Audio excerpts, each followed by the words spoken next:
Hello नमस्कार, मी Sneha and welcome back to my blog. So thumbnail बघून तुम्हाला कळलंच असेल की मी गणपती दर्शनाला गेली होती. बट मी या कपड्यांमध्ये का स्टार्ट करते त्याला कारण असं की मी एकटेच दर्शन करायला गेले होते, कारण रोहित आउट ऑफ स्टेशन होता आणि अद्वैत त्याच्या मम्मीकडे गेला होता.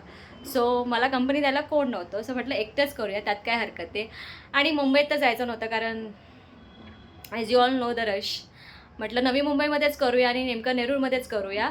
सो येस, 5 गणपतीस मी बघितले नेरूळमध्ये आणि मजा आली. आणि कसं पब्लिकली अजून मला बोलता येत नाही कारण I am a new blogger and introvert पण आहे मी थोडीशी.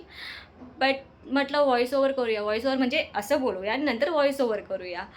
सो म्हणून मी आता आली आहे आणि प्लीज बेअर. आणि तुम्हाला मी वन बाय वन जे गणपती मी बघितले नेरूळमध्ये ते दाखवते.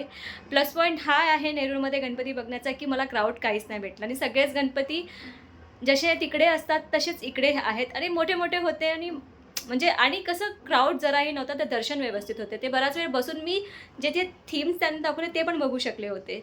सो येस, आता आपण स्टार्ट करूया.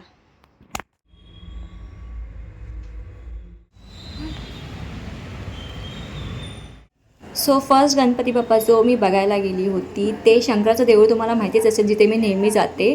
तिकडेच एक मंडळ होतं, तर त्याने तो गणपती बाप्पा बसवला होता तिकडे. आणि त्यांची जी प्रतिमा होती ती शंकरांची प्रतिमा होती आणि ते सुंदर एवढी वाटत होती ना, म्हणजे एवढं गणपती बाप्पा खूपच सुंदर वाटत होते तिकडे.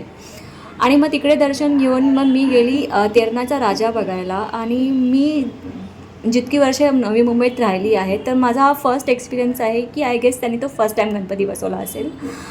आणि ह्या गणपती बाप्पांची मूर्ती एवढी मोठी होती ना आणि खूप सुंदर वाटत होती. आणि त्याच्यामुळे त्याच्या मागे जी लाईट होती ना, त्याच्यामुळे त्यांची जी प्रतिमा होती ना ती खूप उठून येत होती आणि मी बराच वेळ त्यांना बघत बसली तिकडे. मग फायनली तिथून निघाले आणि मग मी पोहोचले शेवटी स्टेशनच्या गणपतीला. आता स्टेशनपासूनच 3 गणपती मला लागून भेटले.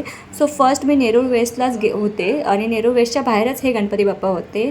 आणि ते पण खूप मोठी मूर्ती होती त्यांची आणि त्यांच्याकडे एक थीम होता आणि ते प्रदूषणावरती होतं आणि त्यांनी ती एवढं छान एक्झिक्यूट केली होती ना ती थीम. खूपच सुंदर वाटत होती.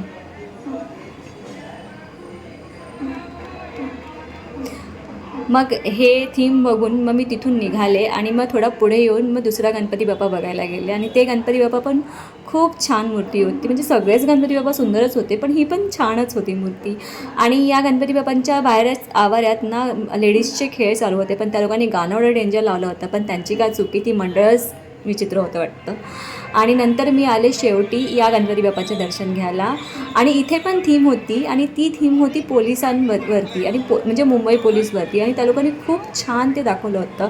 आणि प्लस पॉईंट काय होतं की या लोकांनी सिटिंग अरेंजमेंट एवढी छान केली होती की तुम्ही बसून बघू शकता. आणि नवी मुंबईमध्ये बघण्याचा एक प्लस पॉईंट मला हा भेटला की तुम्ही सगळेच दर्शन व्यवस्थित करू शकता आणि हे थीम्स तुम्हाला बसून बघता म्हणजे म्हणजे बसून बघता आले. म्हणजे मला अजूनही गणपती बघायचे होते, पण ॲक्च्युली खूप उशीर झाला होता कारण मीच आफ्टर ऑफिस निघाले होते. आणि येस, हा होता माझा गणपती बघण्याचा एक्सपिरियन्स नवी मुंबईमधला. हाय पण, हाय पण, तू पण आहे पण माझ्या ब्लॉगमध्ये. अय, कुठे चालली? तुझा फ्रेंड आला तो. ओय ओय ओय, ओ भोक्या. हा, ओके, चल. And finally I am back. I hope तुम्हाला माझा हा व्हिडिओ आवडला असेल. व्हिडिओ आवडला असेल तर व्हिडिओला लाईक करा, शेअर करा आणि चॅनलला प्लीज सबस्क्राईब करा. भेटूया लवकरच नवीन ब्लॉगमध्ये. बाय.